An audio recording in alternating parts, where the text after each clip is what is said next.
to like kind of record on a different device. Yeah. So that we can upload it somewhere else if we need to. We'll see how this goes. Okay. All right. Do you kind of want to do an introduction? I was kind of just briefly sharing why we started doing this, but maybe from your perspective, why you thought it was a good idea that we're doing this. Yeah, absolutely. My heart is that it's all of us. My heart is it's our community, our families, our neighbors. It's us that they're coming for, that they're changing the way our kids are growing up, what they're being exposed to, what's expected of them, what they're being confused by, while we are driven to two-income families where parents are at work all day. And so the schools are the majority of a child's day, right?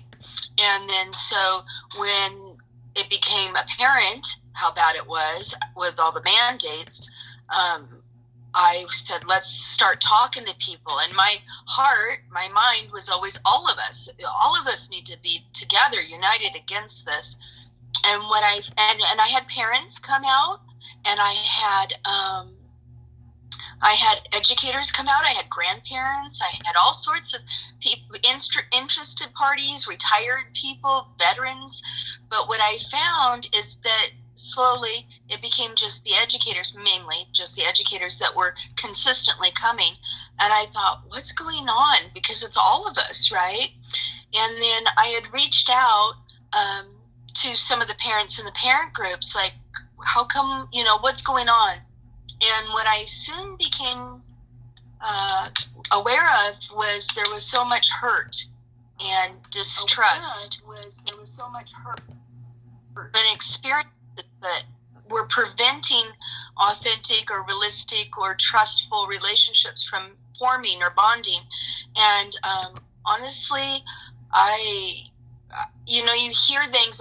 I'm in my classroom. I don't know what's going on next door. I'm only aware of how I am with kids. But on occasion, you hear stories like something went bad in a communication or with a parent or a kid. And I definitely had my 2 cents to think about as far as how they handled it or whatever. But I didn't realize it was carte blanche across the board. And when I started really talking to parents, so many of them had such bad experiences that I realized, oh my gosh, we've got to do something that stops this, right? One, a public apology for anything that didn't put the child first in a relationship, a partnership between a teacher and a parent. I apologize because that never should have happened. And 2, how can I be part of a solution? How can I be part of a conversation that helps empower parents to have better communication with their teachers, help them help their children have better communication with their teachers, and maybe prevent some of these problems? And then how do I help empower parents to have accountability for those teachers if they are abusing their authority? Anyways, so my goal is healing, building trustworthy relationships, being part of a solution to obviously a relational problem. And I think that we were set up as convenience for administration to be set against us, whether they intentionally did it or unintentionally did it. I think it happened, which means for instance, and I make this up, I'm not saying my particular boss, but an administrator would say, oh, I had a really upset parent over a grade, I'll make it up, and they wanted to talk to you, but I settled them down and they're okay now. And you're like, well, should I call them? No, I took care of it. And then you talk to the parent, because the parent's not settled down like they thought. They call in and you talk to them, and they're like, yeah, and your whatever vice principal said that they would talk to you. So obviously the vice principal must have made them feel like, you were going to get chastised or something, which was the opposite of what happened, right? And then you talk to the student, and the student says, yeah, my mom's mad. She says your boss is going to fire you or something. Right. It's all creepy. Yeah. And so who loses? All of us. Who is not the focus of really helping? the child, and why are all those relationships muddled like that? For what reason? It doesn't have to be like that. Now, I'm not saying all administrators are bad, and I'm not saying all teachers are bad, and I'm not saying all parents are bad. I'm saying when these things happen, we need to figure out how to not have them happen again. Right. Yeah. Because Yeah. what we've seen, I mean, aside from the pandemic, I mean, those were already issues. And then you bring the pandemic and what all happened with the schools, and it made that tension so much greater because we know it's Right. not necessarily the teachers' fault this is happening. It's coming from above them, you know, but they have to enforce it for whatever reason. And so now we're all just angry. and we need to Well, fix these relationships. you could say the way you go about it matters, right? So, say I had a directive, my students needed to wear their masks over their nose, covering their mouths, you know, they had to be on their faces, right? I could say, I'll make it up, Dusty, you need to bring your mask above your nose and follow the rules or whatever. I can say it in a nice way, a loving way, a reminder sort of way, and it's down 5 minutes later, and I'll say, Dusty, you gotta put it up, and then we move on, and Dusty puts it down. I say, Dusty, you know, it's the rules. You know, if our principal walks in, you could get into big trouble. You know, like I can find nice ways. Sorry, my phone's rocking around. Nice ways to have that kind of enforcement. It's a much different thing to say, screech, you know, I told you to put that, you come sit over here, or you're going to go to the, you know, the drama, the spotlighting of the child, the out of control emotions, etc. And I don't know, I got 150 teenagers a day. You have to have a certain level of patience. So, you know, people run out of patience, and parents run out of patience. I mean, it's normal to be stressed at the end of the day, or in a stressful situation, you're kind of itchy, you know, scratchy or whatever. But I think as a profession of somebody who works with children, children don't deserve it. Mm-hmm. So you have a level of extra. Like nursing has to have extra. When you have service industry, you know, customer's always right. I know that's not usually the case anymore, but you have to have extra patience, extra grace, extra. And if you don't, you're in the wrong profession. Mm-hmm. Plain and children don't deserve to be verbally abused or emotionally abused or physically. Mm-hmm. Right. So I don't believe that losing your temper or running out of patience is an excuse for this. So anyways, following policy is doesn't necessarily mean it has to be bad experiences. That's the bottom line. I'm trying to see if there's any comments on. Oh, good. There isn't. And so there isn't, but I'll tell you who's on. We have Robin Taylor. Yay. We have Michael Wong. We have Leah Roberts. Very good. We have Floor. Floor's on Hull. Hi, Floor. We have Wayne, and we have Shauna for now. And people might pop on throughout the process, but and we can kind of see some of that later. If you guys have any questions, our topic for this one is how can parents get involved? Because it seems like the system has kind of made it seem like less parent involvement. And so Natalie's going to give us kind of an idea of why that's come to be and how we can try to get ourselves back. So I started my teaching career. I was in schools before this for about 8-10 years. But when I started teaching, that was it's going to be 22 years ago. Yee, that's a long time. And I remember, I know, right? So I did a lot of, like, I was the PTC, I was the room mom that teachers fought over. Like, I devoted hours on the campus. Like, the kids all knew me as this, like, great mom, etc. And I loved it, of course, in the elementary schools. And I sat on school site councils for the elementary and the junior high. And so I was really super involved as a parent. And then I noticed when my kids went to high school, it was like, you're not welcome here. And when I became an educator, in my mind, I thought, I'm going to have parents volunteer and grandparents in the classroom, and we can have activities. And pretty quickly, the school was telling me over and over, well, we just don't do things like that. And, well, we'll have to talk about it. And it pretty much got squashed all the time. So, I mean, I still fight it, but squashed. And so then I thought, why? Why is that? Why don't they want the parents there? You know, because more adult bodies ratio to kids is always better. I'm telling you that. We should do 2 to 1. Anyways, I'm joking. And yeah, they were just pushed out. So how do we get back in? Now, let's fast forward to today. We see our whole world's being turned upside down. We see them removing parent authority. We see them confusing our kids and making them want to think differently than the way they're raised. And we see uncomfortable and unwelcome kind of entry, right? Can we help you? As if you don't belong there. Or who do you need to talk to? Like you can't talk to the person that answered the phone.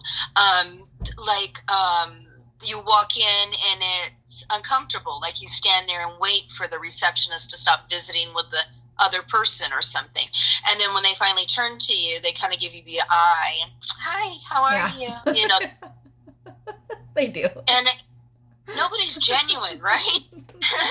and so, anyways, so I think parents feel awkward in those settings, and feel unwelcomed, etc. And then they always have the back to school night, right, that they rush you through. Like, you got to show up at 6:30, and by 6:35 you're in the classroom, and then you got to go over here, and then you got to go there, but don't ask your teacher any questions about your child, because this is just information about the class. And okay, we got to go now, and I need a box of tissues, right? What I don't want to cuss on this, but what is that? Insanity. So I think we all know what the problem is. Did I do that well enough? Mm-hmm. The problem. So what's the solution? You go to school. You show up. Just keep going. You just keep kindness, and you just keep coming. Mm-hmm. So you don't get pushed out, right? You don't try to feel awkward anymore, because we have to bring back local control, and we have to make sure everybody knows those are our children. Mm-hmm. And they're forgetting our kids. They're forgetting that. And so I'm going to make a lot of suggestions. So pens or pencils might be handy. One of the things I would do is I would make a weekly check-in, email check-in with the teacher. It'll be annoying as you know what to the teacher. Oh, they won't like it at all, but that's okay. It's their job. Mm-hmm. Mm-hmm.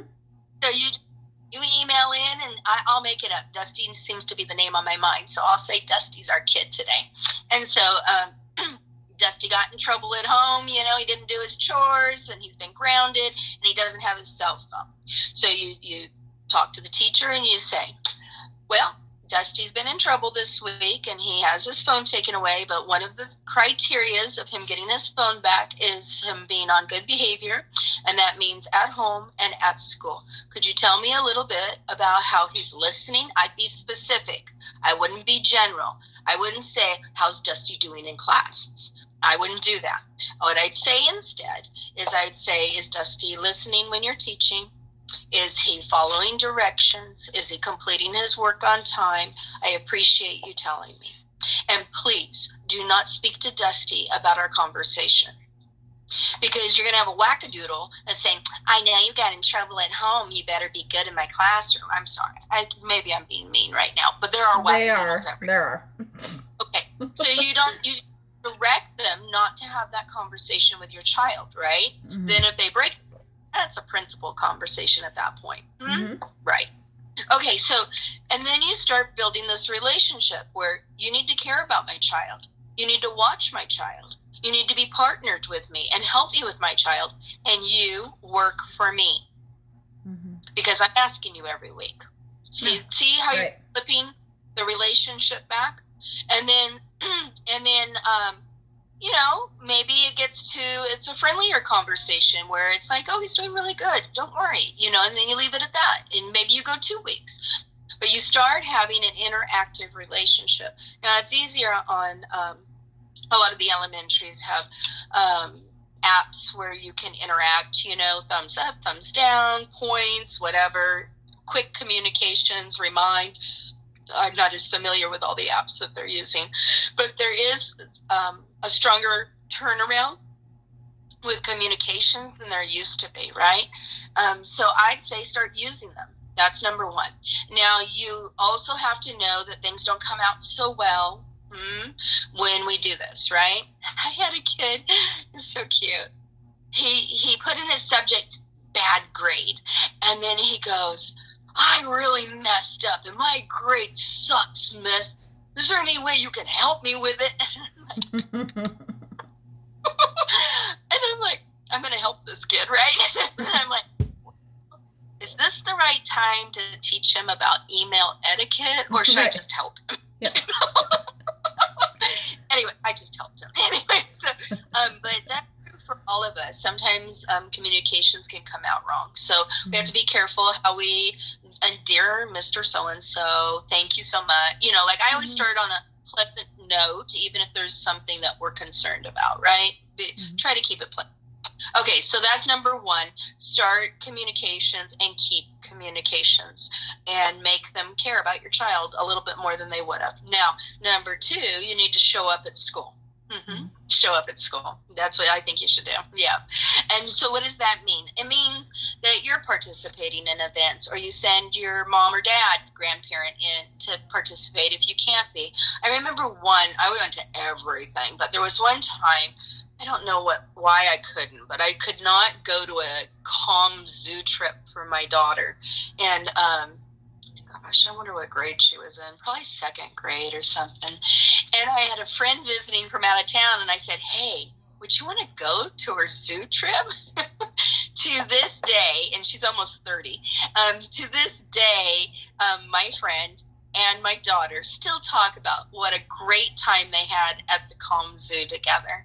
Like that is like a highlight in their memories. And it just, and that I was stuck and I couldn't, and I asked. And so this is what I'm saying is that our children benefit when we participate, and if we personally can't, then we need to find the loved ones in our lives that can be there. And to start thinking like that. The school needs to know that they have participating families. The child needs to know they're fully supported in that way. Teachers are more accountable when parents show up. I'm me. Like, I'm me this way all the time. So someone will say, I saw you at the store just talking to that clerk. Did you know them? I'm like, nope, they were a stranger to me. And, but I have seen others just go, oh, there's a parent here. I'm a little bit like shinier penny or something. So we need shinier pennies if they're like that. If there's two sides of them, we need to be there all the time so we get the shinier side, is what I'm thinking, right? Volunteer to help in the classroom, go in and have a little conversation. And I know a lot of schools are saying, don't come unexpected, have an appointment. Why? Why is that regulation now? I'm a free human being. I can walk on. And I think Panama has their policy changed where they have to have like a negative test within so many days or something. Oh, talking COVID now. Now, here's another thing. So we are not masking anymore, right? They are still testing staff, and I'll not on this live, but that is a big issue we need to battle over. So parents coming on, do they test the delivery men that deliver the packages for the school? Or do they test administrative visitors from the district office? Or do they test the food deliveries in the cafeteria? This is not okay, that they are pushing parents out when other people can walk on that campus. So it's got to stop. And I would blow up figuratively, the board meetings with those kind of questions.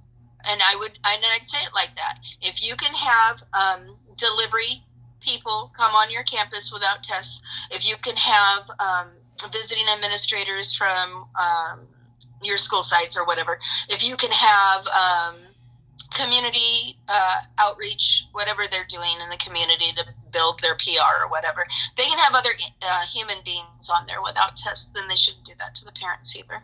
Mm-hmm. Anyways, so COVID puts on the whole other end of things, right? Like all the other it's just so convenient to keep the parents out. Mm-hmm. Here's where they absolutely have to have parents. So show up. School site council. Now, school site council is there's elected parent positions. Run for it. Get on there. But not everybody can be on there. There's only so many seats, 2 or 3 or whatever. They usually need someone from migrant or second language learners. They need someone from socioeconomic, not making as much money. They need someone from the GATE program, the high-end kids. I don't know. I think it's 3. They need at least 3 parents on there from categories. Okay, so they got their 3. What about me, right? You get to come in and be an observer. You can't participate. Some school sites will give wiggle room and take comments, just like those board meetings. But you can be an observer. You can watch. You can learn. You can learn a whole lot about your school system, and you can go out and talk about it. And that's pretty cool, right? Mm-hmm. So you can ask, when are the school site meetings? Oh, they're posted 24 hours, and they post it on the front door usually. So school site, sorry to interrupt. So school site council is what it's called. Mm-hmm. So maybe it would benefit if I emailed every school district and asked them how many people can be on it when they decide that, and when those meetings are held typically, or whatever information I can get. Yeah. Each school site, each one has its own school site council. Okay. Every school has its own. So they all have to have those meetings once a month. Mm-hmm. And you can come and observe. Now, another thing about the school site council is they go over their financial budgets. They go over safety issues. Wasn't that a stipulation of ESSER? Yes. Yeah. And they go over their plans for the coming year. And so you can come out of there well-informed and ready to share with all the other parents. And so I'm highly suggesting parents show up at all the school site councils. Now, here's another place they need you to be at. So the dreaded funding, right? I say dreaded because that's where all the compliance came from, right? They took all that COVID money, and in the fine print it said you have to, and so they started doing that and more, and then we all suffered from it, right? And then they don't want to undo it because they'd have to give the money back, and they don't want to undo it because then the state threatens them with jail, right? So it's just a wonderful position that we're in, and I'm being sarcastic. So here we are. There is it's by law, that state ed code law, that they have to have LEAP meetings. Mm-hmm. I think those are held in June. Yeah, there's once a month. There is other names. I can't, SEAL maybe. I should have probably looked it up before I got on here, but there's these state financial accountability meetings that the schools have to conduct, and they have to survey the parents, how they feel about it, decision making, etc., and they have to have parents participate in that. But what the districts try to do is get as little bit of parents as they can get, like 1 or 2. And we could fill the room with 200-300 parents. So parents can show up for that. In addition to that, if a parent finds something that they don't agree with, that was presented to them with bells and whistles and bows, if they don't like something or they're questioning something and they formally address that board in writing, it is part of the law that the district has to address the concerns and justify or whatever back. So it's a back and forth. So will we change the date? I don't know. But it starts changing the relationship. You work for us. You answer to us. our eyes are on you. Mm-hmm. It changed, right? So if we can get more parents to go to these financial oversight meetings, they're oversight committee meetings, kind of meetings. So they're LEAP, SEAL. I don't know. I know they recently changed the name of it. And it's specifically around our English language learners. They're trying to protect their education, or at least that was, I think they're dual purposed, right? Part of it was to protect their education and the way the funding would affect their learning, right? Like it would promote their learning or whatever. So like the district buys TVs. Okay, those TVs are really helping those children learn better, right? Like I think, don't get me started on wasteful spending. Okay, so anyways, so part of it is to protect their education, but the other part, the part that's got me up in arms, and I want everybody to try to come Sunday, I'll tell you about that in a second, is that they're pushing the CRT, SEL curriculum through that funding. It's coming through that funding. So we really do need to get our eyes on it, and parents involved, and looking at what are our individual school sites doing. Now some will say, oh, we don't have to worry about it. Our schools are good schools, and I know my principal, and they don't believe in that either, and they're going to do their own thing, and we're really just going to make sure our kids feel good on school, blah, blah, blah, blah, blah, blah, blah, blah, blah, blah, blah. And then what's going to happen? The same thing that happened with COVID. Yeah. They took the money. There's compliance issues in it. Now all of a sudden we have to teach them about, and it's sexual grooming is what it is. It's evil of our children. And we have to do it, and you can't opt out. Otherwise we'll get penalized, and we'll have to pay we'll get in trouble. And no, we have to do this. And you're a bad parent because you don't want your child to feel safe at school. See? That's how they're going to get us. And some school districts already took the money. So I know compliance is coming. Now I'll talk about Sunday. So on Sunday, so excited about this. Okay, let me tell you, I got to calm down. Okay, so the movie is Whose Children Are They? And it's specifically looking at I'm going to just call it for what it is, the sexualization of our children. Right? And so it's going to look at how are they doing that? What does it look like in the classroom? What are we going to do about it? Like this, we've got to get our minds on this. And this is all next year. We're already fighting all the COVID legislation and all the changes that have come at us already and are about to come down from Sacramento. Now we got to add this other factor of what they want to do in the classrooms. And they're just coming at us in all different kinds of directions. Anyways, back to Sunday. So the movie was released across the nation as a one-day release. And then they allow for a month or so that individual churches could show it to a group of people. So I signed up. I did this all in 3 days. I can't even believe I'm pulling this off, and I don't want to say that because I don't want a catastrophe on Sunday, but okay, here we are. We're going to show this movie, and we have seating capacity for 300. So that's the maximum we can do is 300. And we're going to show it Sunday, and we're going to show it at 3 o'clock. And we're going to go to 6. Now, it's only 2 hours, but I want to be able to, and what if the movie doesn't start right away, right? And so the link or whatever. So I wanted a little wiggle room, where it's streaming. And then I wanted to be able to talk, because when you stop, when the thing comes to an end, your mind is so I got to do something, what did we just see? We have to talk about that or commiserate or something, you can't just walk out. It's not that kind of movie.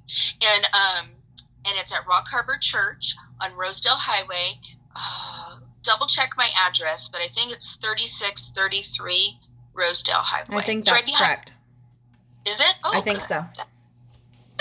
It's right behind Black Angus. And we're going to do that instead of our regular Sunday meeting. We meet every Sunday at 4 o'clock there. But we're going to, because because we're doing so many things. The group is going to board meetings and city council meetings and the county supervisors, and we're trying to do the campaign election, potential candidates, and we're just doing so many different things. I hate to say, hey, and one more night, let's do this. So I flip-flop the meeting with a movie. But hopefully... Yeah, but you have time to talk, too, so that'll be good. It'll be like the meeting and the movie. A little bit. And my goal, I'm hoping, is that we get people that haven't thought about this there. We get people that aren't, like, in our group. Because somebody said, when we talk to each other, like when Dusty and I talk to each other, we're like two little bees in the same beehive. We think like, no, we're just buzzing around. Oh yeah, that's it. That's true. That's it. That's true. But I don't have to convince Dusty, and she doesn't have to convince me. I mean, we're already there. We need to find people that are unaware and would be like, what's going on? And that's what we need. We need everybody. Even the trailer itself, just sharing that out too with the details, like the trailer was disturbing enough for me. Like, I don't even know if I could sit through the movie. Like, I haven't even seen it yet. I'm just like, I don't even know if I could do it without crying the whole time. It's awful. Yeah. As okay, I'm an old grandma, right? But you as a younger mom, you will be like horrified. I mean, I'm horrified too, but you will be like, these are my babies. Yeah. What do you mean? Right? It's going to be a different kind of upsetness than me. I mean, I've been telling my daughter, I want you guys to homeschool. No more after this year.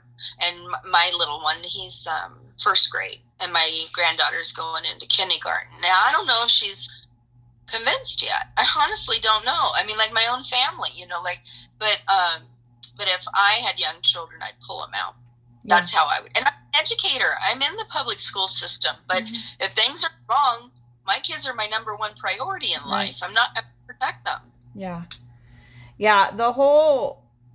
One of the things that really bothers me about everything, I mean, there's so many things that they're coming at us with. And as a parent, it's just completely horrifying. But the fact that we all, in a sense, allowed this to happen. And it's so important that when we come out on the other side of this, because I'm believing that God's going to have us come out on the other side of this, that we're never going to let it happen again. And we're never going to be asleep. And we're never going to, that's the hardest thing to come to terms with, is that we slept at the wheel of the, how did it get to a point where they have this much power? And we did play a role in that, and it's awful. So we really need to take charge and do something now. We have to. Well, I think two things on that. You are nobody's fool, Dusty, and I am nobody's fool. We are highly intelligent human beings, and I believe probably the people on here watching and listening are too, because they're watching and listening, right? Mm-hmm. And so when it makes you feel like a fool. How to do something now? We have.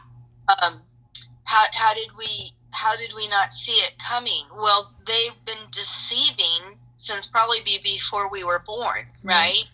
We've grown up being told what to trust. We've been told how to participate. We've been told, right?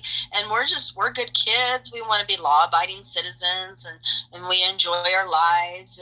And we had no idea that the agenda was really, let's say, enslavement, right? Mm-hmm. It's work for producing material or goods or money for others without it benefiting us individually, right?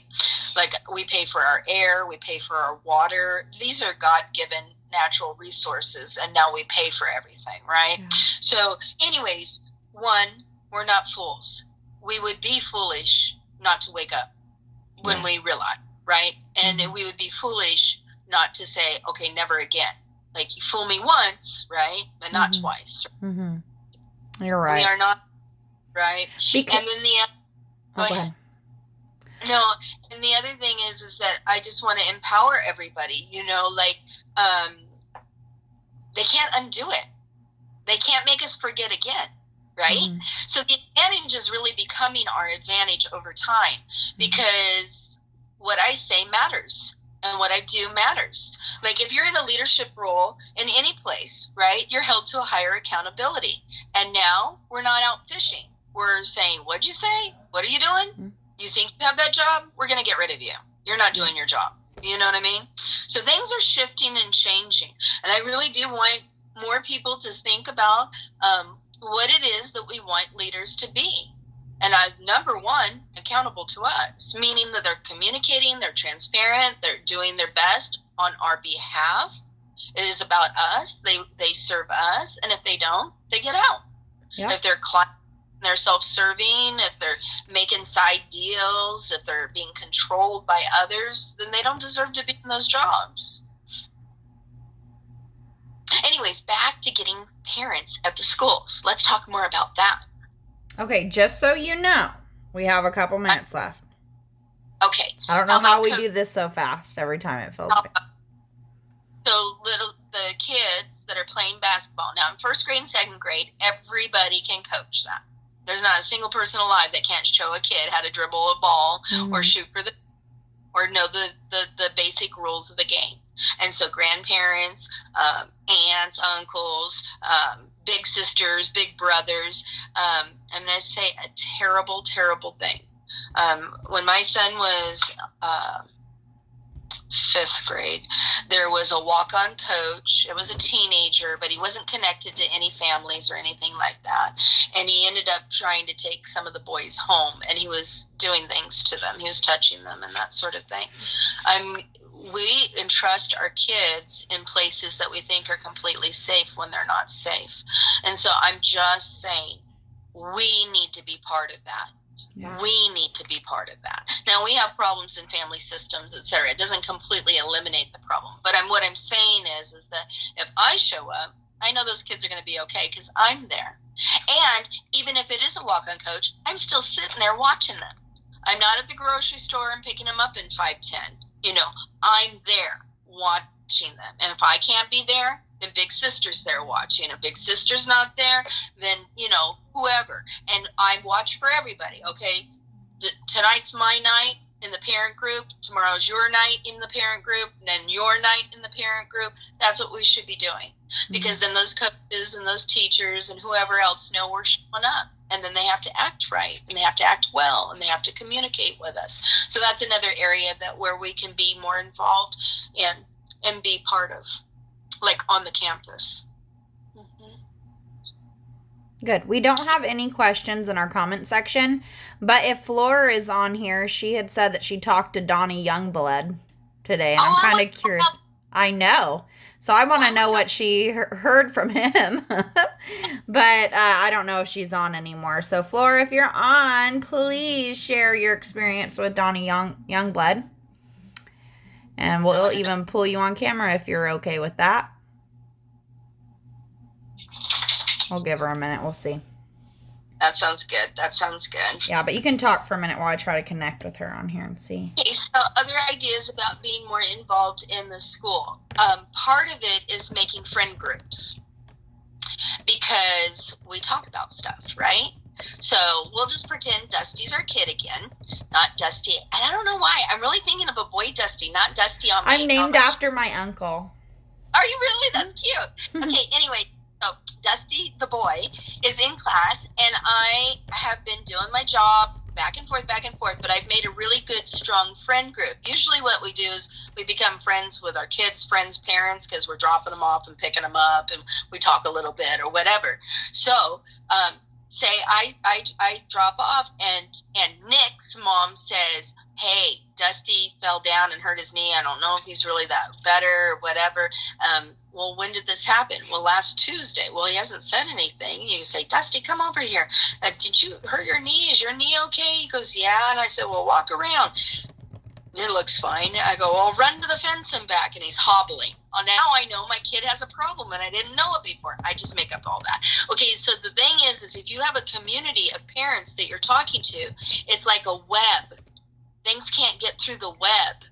We need to make a web of parent communication, like link all together and take care of our kids together and have conversations with teachers and accountability teachers and administrators. So like web up is what I'm saying. Okay, let's find out about Youngblood. What did she say? She did not say nothing. I don't know if she's on. I'll have to ask her. Well, I'll message her and let you know what she says. Yeah. Well, I think those are definitely good points to make because, like, I know that, I mean, my son's not in public education right at this moment, but at his age now, like, I definitely would be more involved just because of his own behavior and how mature he is. And, like, he'll say stuff even at his private school, like, that his teacher said, and I'm like, what? And I'm like, oh, I wish I was a fly on the wall to hear, like, that conversation more. Or even when he was involved in, I'm like that parent that the teacher really doesn't like to get an email from.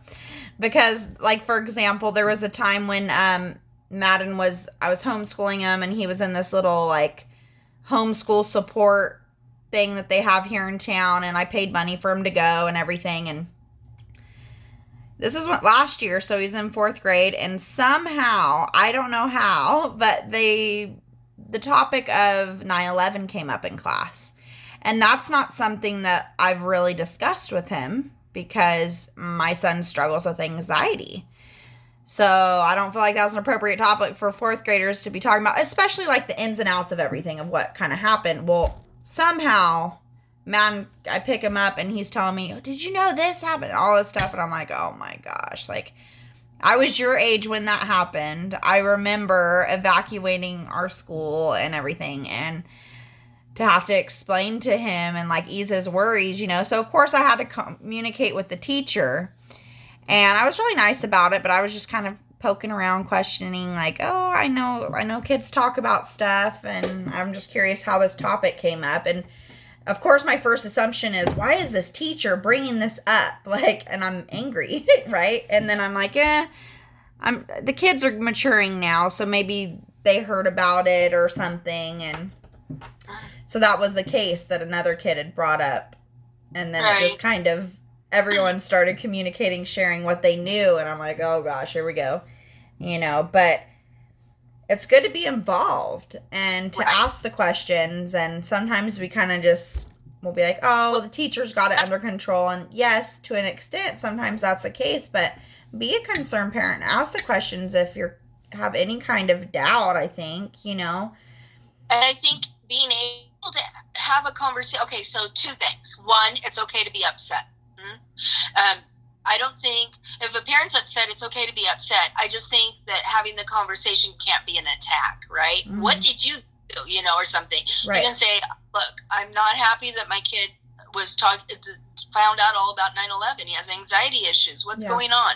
And be upset. That's okay. Mm-hmm. Nobody has to apologize. Nobody has to change their behavior or whatever. It's just the attack, you know, that part isn't necessary. Yeah, right? The teacher on the defensive, and I sort of think the triangulating of the administration already puts them on the defensive, and it just starts off the conversation in a bad way. So what you want to do is say, look, I'm really concerned about this, and I need answers about it.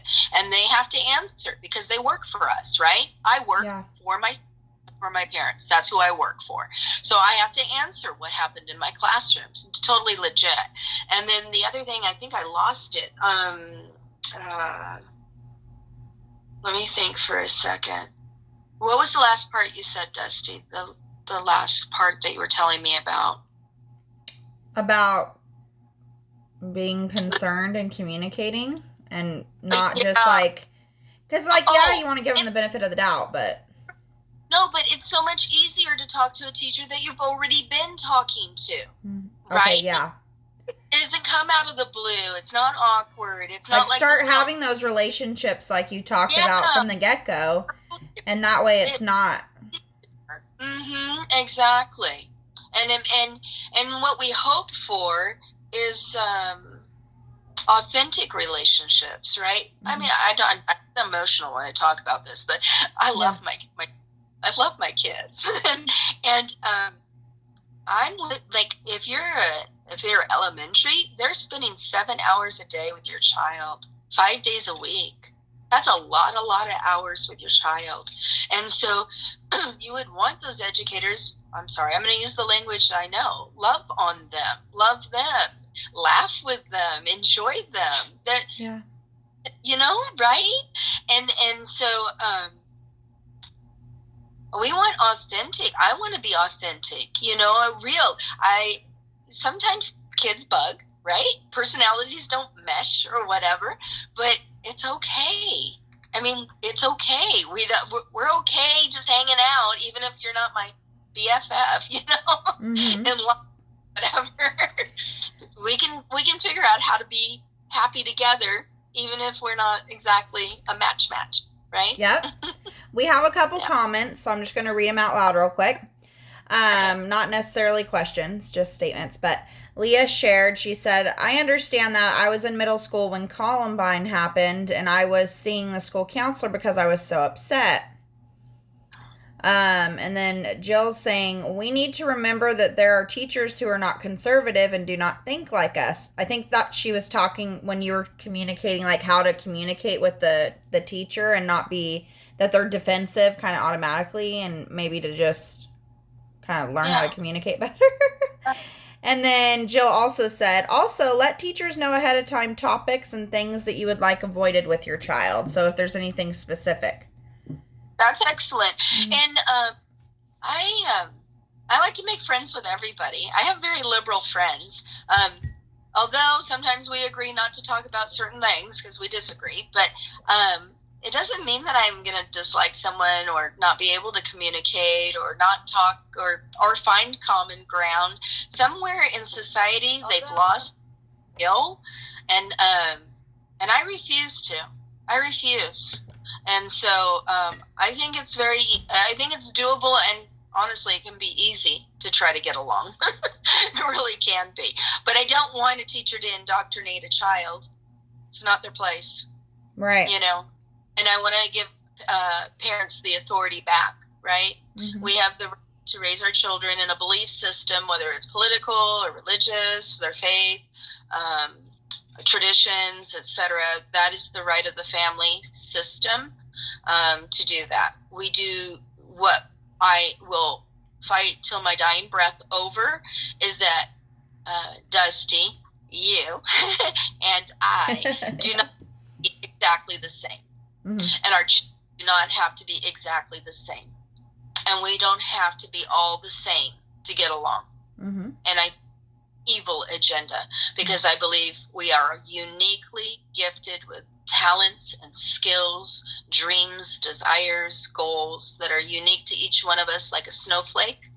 And this world is better because each of us is in it. It makes a beautiful landscape. And I don't want us all to be the same. So I respect people that have different opinions. I might disagree with them. I might think they need more information, but I don't think that they're in like the enemy. Right. They're not. Mm-hmm. They're not. The enemy is trying. It only becomes like an enemy kind of thing when they reach into my home and tell me what I can do with my life, yep. or reach into body and tell me what can enter my body or not be in my body, or when they enter into my raising children. Like the enemy is definitely an enemy when it seeks to destroy what is me or mine. But other than that, I don't think we have to worry about getting along. We need to learn how to get along. Right. So we're already at almost an hour, so we're gonna have to wrap up and go. But was there any final thoughts? Get involved. Get involved. And if you can't, because that's the reality of the world, right? I've got 3 other kids or 2 jobs or whatever, then let's start looking at how we can web and network with other parents, mm-hmm. and take on turns at the school, take on turns with, ask grandparents, ask your sister, your brother, ask somebody to show up for the kids, mm-hmm. and start fitting it in the calendar. Okay, yep. What night is your choir thing? Mm-hmm. Okay, when's your game? And start figuring out more people to be involved. And a couple other takeaways you said that I thought were really good is to try to stay connected with the teacher. So develop that relationship right out of the gate, and or start to develop one now, and send up emails to them weekly or so, and try to just keep that communication going. They may not like it. They're probably not going to act like they don't like it, but it doesn't matter because it's your child there. So I thought that was a good takeaway. I mean, people usually gravitate, right? Like if this person's talking to them every week, pretty soon they start to let their guard down and just say, "Oh no," like, "Oh yeah." I mean, it normalizes things, right? And I think it has to be a little transparent. Oh, we went out of town. We got back late last night. I was worried about if he would be, alert Monday morning. How did he do? Things like that. Yeah, those Small, are great, but effective. Yeah. Well, thank you for sharing some of your perspective with us and helping us understand better. Because I don't think a lot of people consider or think in depth enough about the whole dynamic of everything. And like, this is a problem because we need to unite together to fight the monster that we're facing. So, one thing I didn't say, and I'll end on this, it's sort of a negative note, but I'm going to still say it. If in any reason you feel disrespected, not heard, dismissed, or it was uncomfortable, you immediately turn around, get an administrator to have an administrator-teacher conference, like that day or the next day. Don't let anybody run roughshod over you. Remember, the parent has the authority. So you get right back. Yeah. Anyways, that's a good point. You should ask the question on the Facebook, what do they want to talk about? Let's talk about what they want to talk about.